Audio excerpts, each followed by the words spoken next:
What's up, guys? It's LOH with Low Tech, and this is a quick review of the Huawei P8 Lite. This is a 16 gigabyte, 5-inch Android 4.4 KitKat Android smartphone. Retails for about $249. You can get it on Amazon, a couple different places right now. And it's really going up against the Alcatel One Touch Idol 3 as well as the OnePlus One. The internals of the device are actually very similar to what we get in the Alcatel One Touch, so let's see if there's anything that the Huawei brings to the table to make it stand out. So there's two big differences between the two devices: the screen and the battery. It's inside the gray case. Let's take that out right now so you can see. The battery in both devices are non-removable, but it is a 2200 milliamp battery versus about a 2900 milliamp battery inside of the Alcatel. And the screen size, which is 5 inches here, resolution of 1280 by 720, whereas on the Alcatel you're going to get a 5.5 inches for running at 1080p. For the most part, the screen isn't an issue with the lower resolution. Most people probably wouldn't have any problems with the screen. Color reproduction is pretty good. The pixel count is good enough for most people at just under 300 pixels per square inch. And, overall, it's a nice looking screen.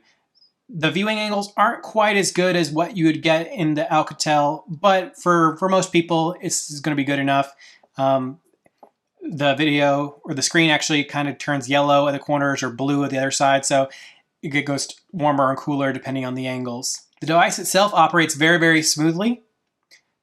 One of the benefits of having a lower resolution screen is that there are less pixels for the GPU to push. So overall, we think that the Huawei actually has a better overall performance than the Alcatel, at least when it comes to the GPU.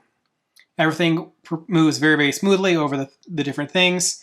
You can open up apps, they load up reasonably fast. And overall, we're seeing benchmark scores a little bit higher on this device versus the Alcatel. And again, this is just because of the lower resolution of the screen. The display itself can get pretty bright, going all the way to here.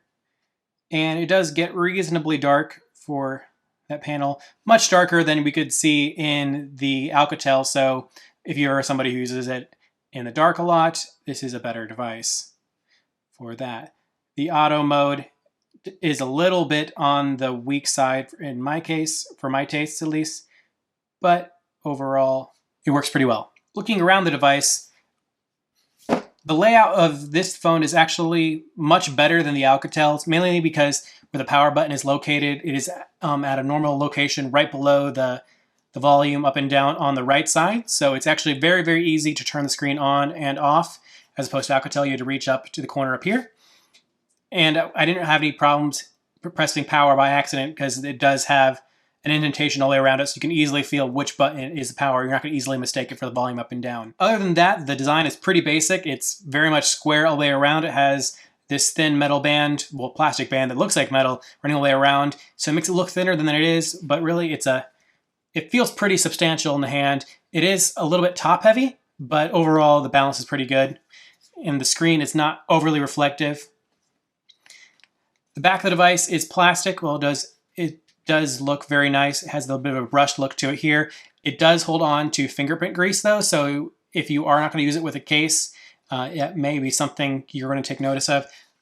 This is the case they gave us with the device, and overall we like it. It's not necessarily the best case in the world. It does come off rather easily from the sides, so if it did fall, there is a good chance it might come out of the case, but for day-to-day use it would cover the back and is not a fingerprint magnet at all, which is a very nice benefit. Call quality in the device is actually pretty good. We didn't have any problems hearing the party on their side. They didn't have any problems hearing us.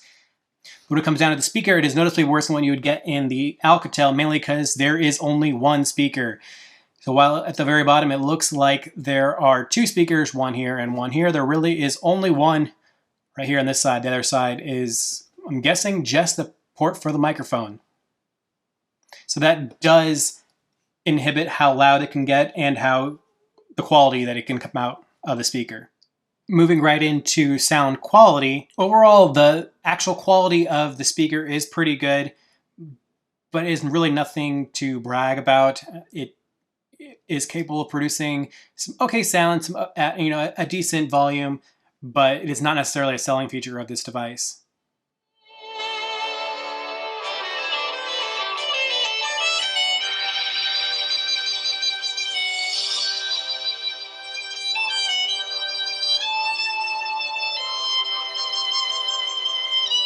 So it does get pretty loud.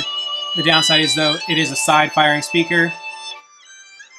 One touch covers the only speaker, and it becomes almost inaudible.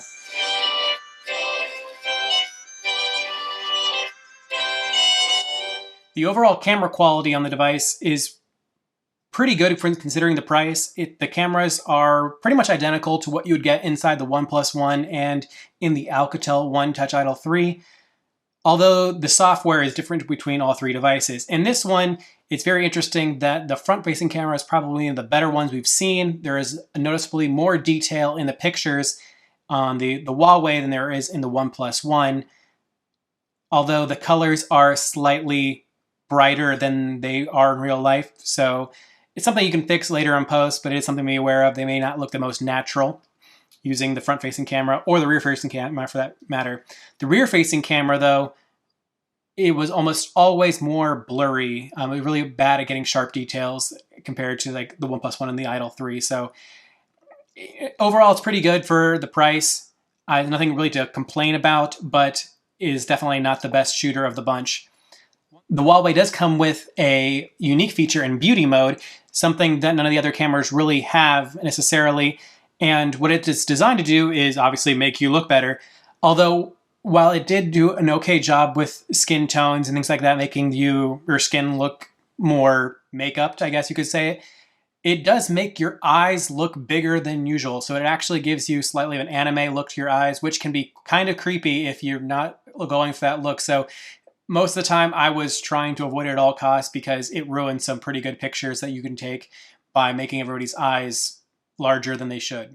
As for the operating system itself, this device is running 4.4 KitKat, so it's not Lollipop, it's not 5.0 or 5.1, and it's certainly not Android M, which is coming out. It is running a very modified version of Android 4.4, which gives it the Lollipop buttons, as well as some very unique toggle switches and notification bars. This is up to you whether or not you like it. It is very much a style preference. I did find that it kind of got harder to read some of the text in the notification area, especially when the app went for gray text and the background is gray. So that can make it a little harder to read. And the shortcuts, while there are a lot of them, they don't necessarily make themselves easy to view just because of how minimalist they are. So you might have to read what's underneath each time before you click. You may not actually realize, which button is until you actually get used to it. So since the icons are different, it may be something you're not used to. One thing I do wish they had inside the notification buttons, though, or under the shortcut buttons, is one for the battery. You can't really easily get to the battery as you can like in the OnePlus One and the Alcatel, but going into settings, you can just kind of take one more step. The battery life on this device is very average, maybe even below average, mainly because it's only 2200 milliamps. Almost everything nowadays comes with more than that. I was easily able to make it through a day with no problem. You can see it's about 7 o'clock here. It's about 30% in battery. But really, so that's only on 2 hours of screen time. I don't get the best service in my area, so that, may be something. But overall, I am seeing about 15 to 20% less battery at this time of the day compared to other devices, and those devices I've used more. The default launcher is pretty hard to remove. This is actually running the Nova launcher now, but you can't just simply install Nova launcher or whatever launcher you want to use and automatically get the option whenever you press the home button. It is actually something you must go into the settings, into your apps, and remove the old one as your default in order to actually switch them around. So it's one more step, and it can be a pain if you actually don't realize why it won't let you change it. So you can change it, but it is something that if you're not aware how to do it, you might want to look up a guide how to do it. It's going to be in your settings and your apps.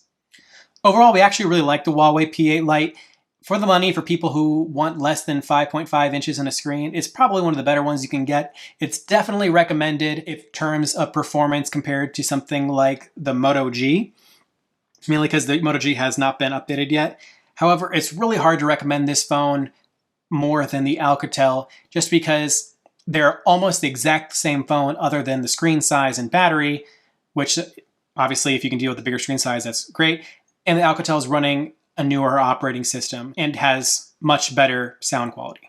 That being said, if you do want something a little bit smaller and you are okay with running a very skinned version of Android, I would definitely recommend picking up the Huawei. Although if you can get it for under $200, it's probably a much better deal than getting for $250. For $250, the Alcatel is just that much of a better deal. And even the Moto G from 2014 is still probably an overall better bargain, just because this is running 4.4.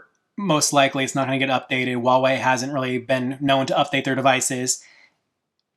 But then again, maybe they'll surprise us and update this. But overall, I would definitely say probably pick up the Alcatel or even the OnePlus One if you can get it for $250 now. That being said, I actually did enjoy my time with the phone. I wouldn't really complain too much about having this as my daily driver, and it's probably a great phone for somebody who is not really going to care about getting all the latest updates. It's because there's so many of them have been already baked in to this very customized version of Android. Thanks for watching, guys. This is LOH Low Tech, and this is the Huawei P8 Lite. Subscribe.